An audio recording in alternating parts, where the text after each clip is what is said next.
الحمد لله الذي شرفنا على سائر الأمم وبرسالته من اختص من بين الأنام بجوامع الكلم وجواهر الحكم ما نطق اللسان بمدحه ونسخ القلم. أما بعد فأعوذ بالله من الشيطان الرجيم. بسم الله الرحمن الرحيم.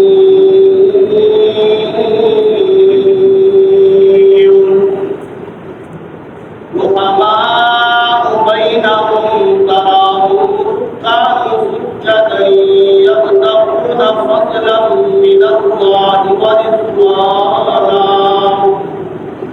سيماهم في وجوههم من أثر السجود.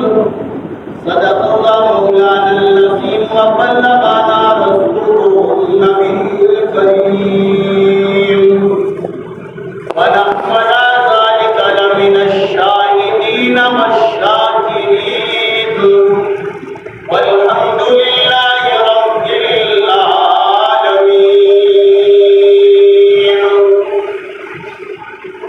اللهم صل على محمد وعلى آل محمد كما صليت على إبراهيم وعلى آل إبراهيم إنك حميد مجيد. اللهم بارك على محمد وعلى آل محمد كما باركت على إبراهيم وعلى آل إبراهيم إنك حميد مجيد. يا رب صل وسلم دائما أبدا. يا رب صل وسلم دائما أبدا على حبيبك خير الخلق كلهم.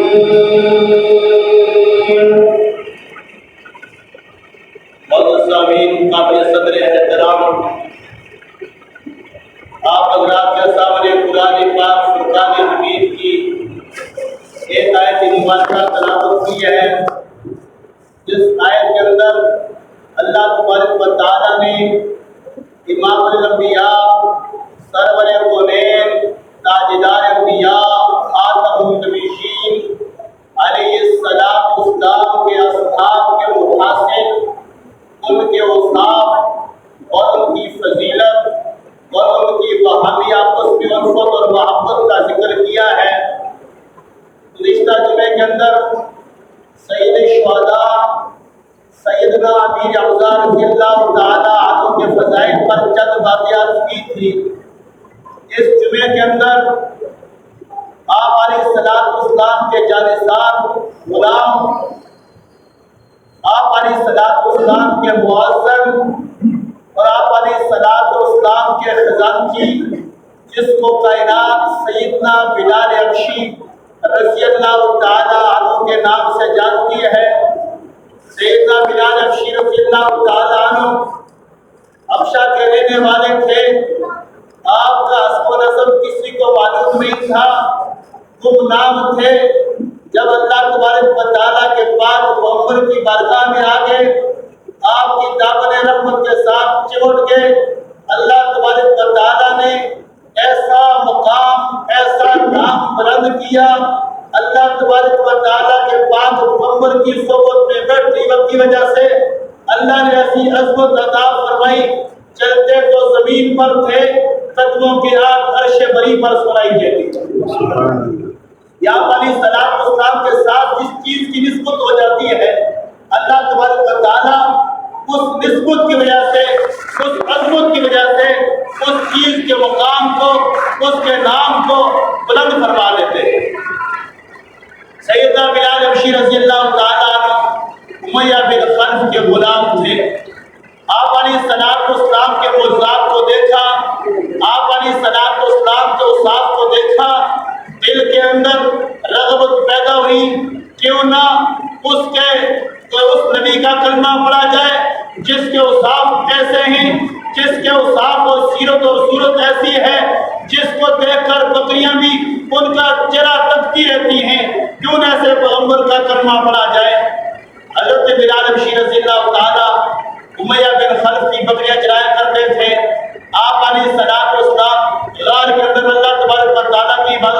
کرتے تھے، آپ نے سیدنا صدیق اکبر رضی اللہ تعالیٰ سے کہا کہ ایک سمر غلام بکریاں چلا رہا ہے، آپ ہی سے کہیں کہ ہمیں دودھ نکال کر تھوڑا سا دے دے۔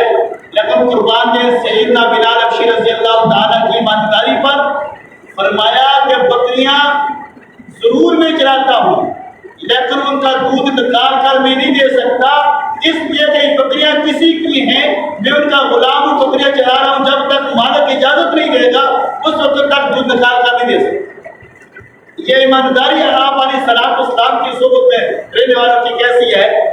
حالانکہ ابھی اسلام قبول نہیں کیا، پھر بھی ایمانداری ہے، اور فرمایا کہ بہترین ملازم ہوا ہے جو مالک کی عدم موجودگی کے اندر اس کی جان اور مال کی ایسے حفاظت کرے جس طرح اپنا مال سمجھ کر حفاظت کرتا ہے۔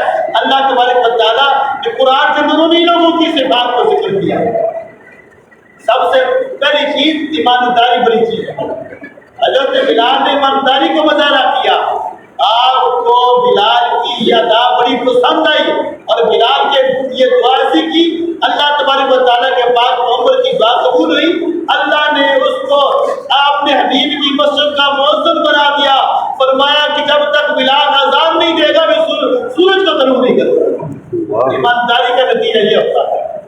آج ہی جو انسان ایمانداری اختیار کرے گا، کسی کے پاس وہ کام کر رہا ہے، کسی کی دکان پر کام کر رہا ہے، اس کے مالک کی عدم موجودگی میں اس کے مال کی حفاظت فرمائے گا، اللہ تبارک و تعالیٰ کل اس آدمی کو شہداء، صالحین اور نبیین کے ساتھ اٹھائے گا۔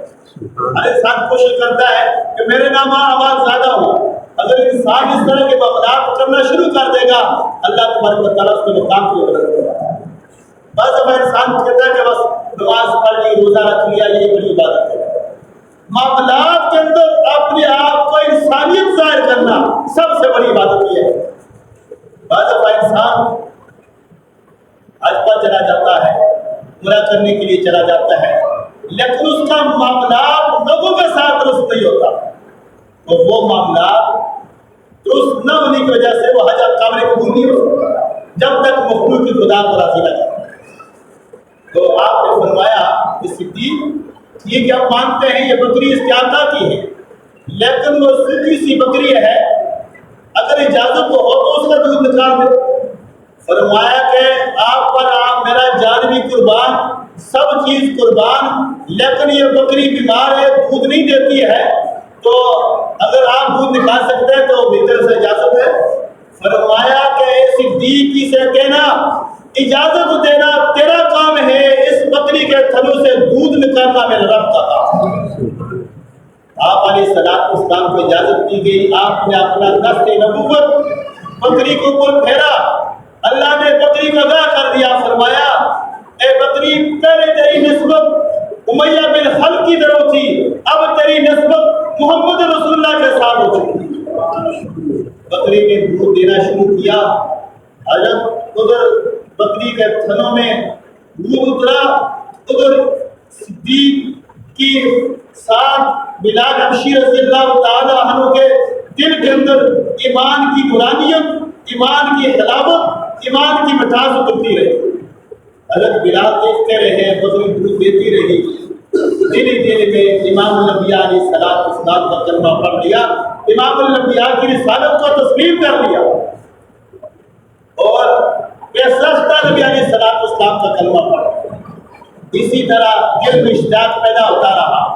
آپ علیہ السلام کو دیکھنے کے لیے مانا یہ ہوتا تھا میں بکری کو لے کر جاتا ہوں، لیکن حقیقت یہ تھی نبی کا چہرے کا دیدار کرنے کے لیے آپ علیہ السلام کا جب صحابہ دیدار کرتے تھے، آپ کے دیدار کی وجہ سے آپ کی بھوک اور پیاس ختم ہو جاتی تھی۔ ایک مرتبہ دوپہر کا وقت تھا، سیدنا ابو بکر صدیق رضی اللہ تعالی آپ کے حجرے کے سامنے آ کر بیٹھ گئے، پوچھا گیا کہ صدیق ابھی نماز کا وقت نہیں ہوا ہے کہ پہلے آ گیا ہے؟ فرمایا آنکھیں تڑپ رہی تھی، دل تڑپ رہا تھا امام الانبیاء کے چہرے انور کا دیدار کرنے کے لیے، اس لیے آیا ہوں تاکہ نبی کا دیدار ہو جائے گا اور دل کو سکون ہو جائے گا۔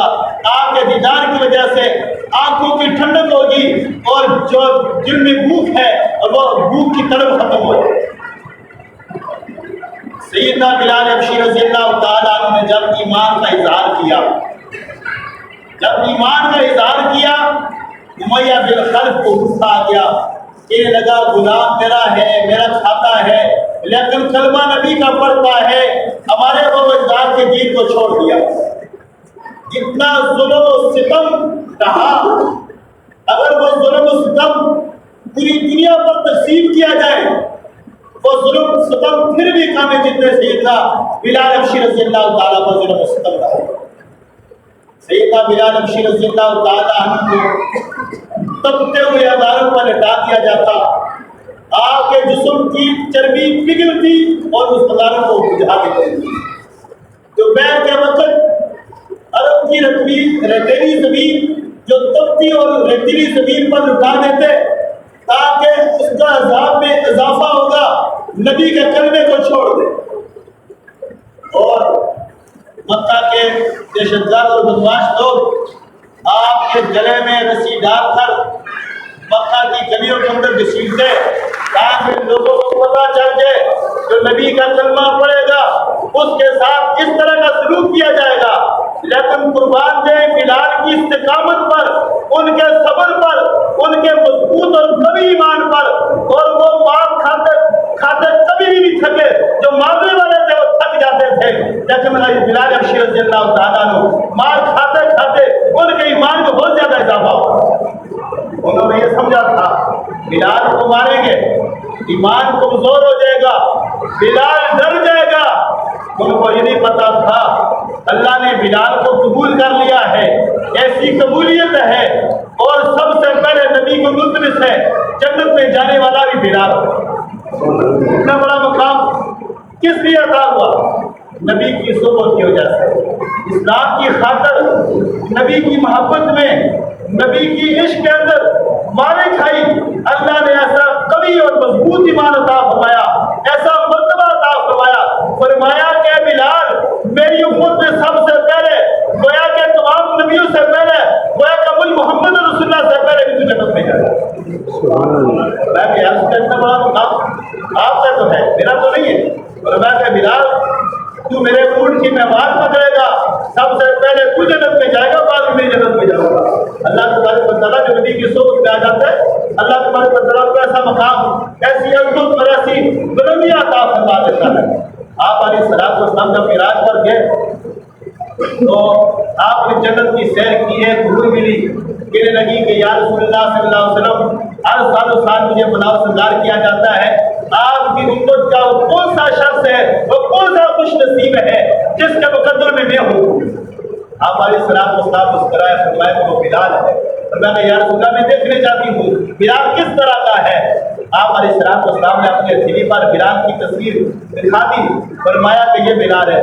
وہ کہنے لگی یا رسول اللہ یہ تو رنگ کا کالا ہے۔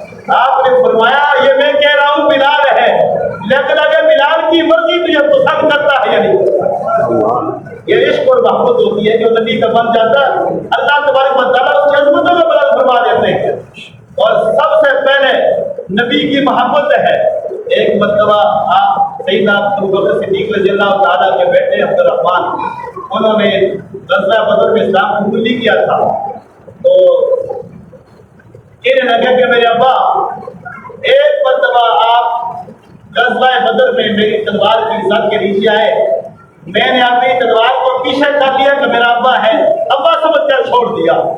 قربان ہے سیدنا ابوبکر صدیق رضی اللہ تعالیٰ کی الفت اور محبت پر، فرمایا کہ اے عبد الرحمن میں رب کعبہ کی قسم اٹھا کر کہتا ہوں اگر غزوہ بدر میں تو میری تلوار کی ذات کے نیچے آتا، میں تجھے نہ سمجھتا کہ تو میرا بیٹا ہے، بلکہ اللہ اس کے رسول دشمن سمجھ کر تیری گردن کو سرطان سے جدا کر۔ اس کو محبت اور عشق کہا جاتا ہے۔ سیدنا بلال حبشی نے تمام مصائب، تمام آزمائشیں برداشت کی، لیکن نبی کی محبت، نبی کی الفت پر آج آنے نہیں۔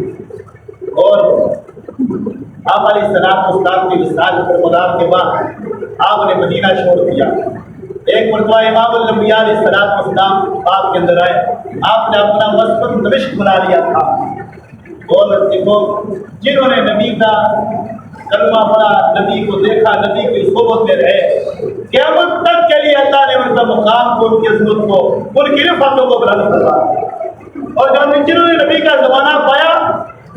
نبی کے آج پر انہوں نے معجزات کو دیکھا، قرآن اترتے دیکھا، لیکن ایمان قبول نہیں کیا، ان کا نام نشان ختم ہو، نام ہی مٹ گیا۔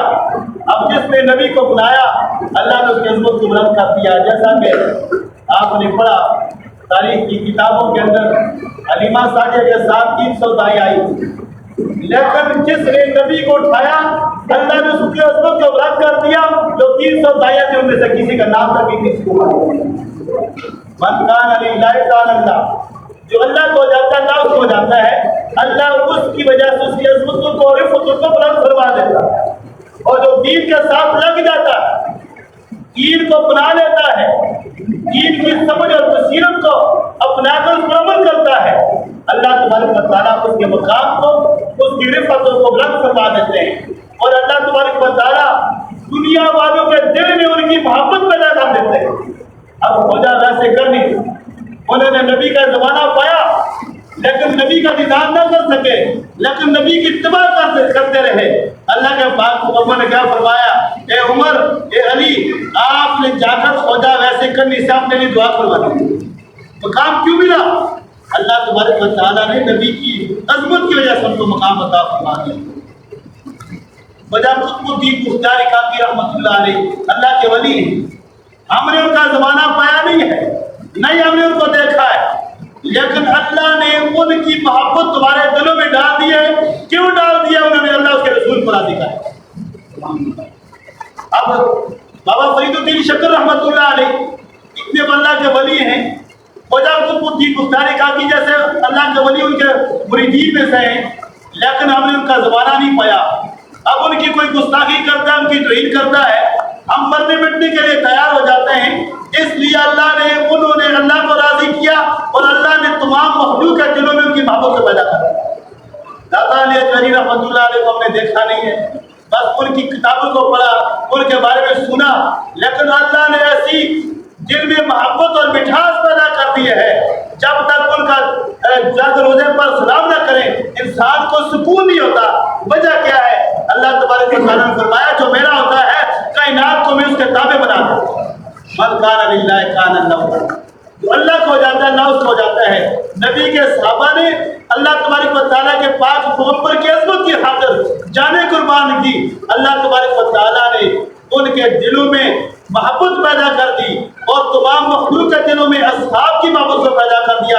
اب کوئی ملعون اصحاب رسول کی گستاخی کرتا ہے، ایمان والے بڑک اٹھتے ہیں تاکہ اس ملعون کو گستاخی کی وجہ سے سزا دی جائے، اس وقت تک جیل کے ساتھ نہیں بیٹھتے جب تک کوئی صحابی کی گستاخی کرتے اس کو سزا نہیں ملتی۔ یہی وجہ ہے من کان للہ کان اللہ، جو اللہ کا ہو جاتا ہے اللہ اس کا ہو جاتا ہے۔ اللہ تبارک و تعالیٰ سے دعا ہے اللہ قرآن کو سمجھنے کی توفیق عطا فرمائے، نبی علیہ السلام کے صحابہ کے رسول کے نقش قدم کے اوپر چلنے کی توفیق عطا فرمائے۔ اللہ اولیاء اللہ کی اصحاب کو اپنانے کی توفیق عطا فرمائے۔ اللہ آمین۔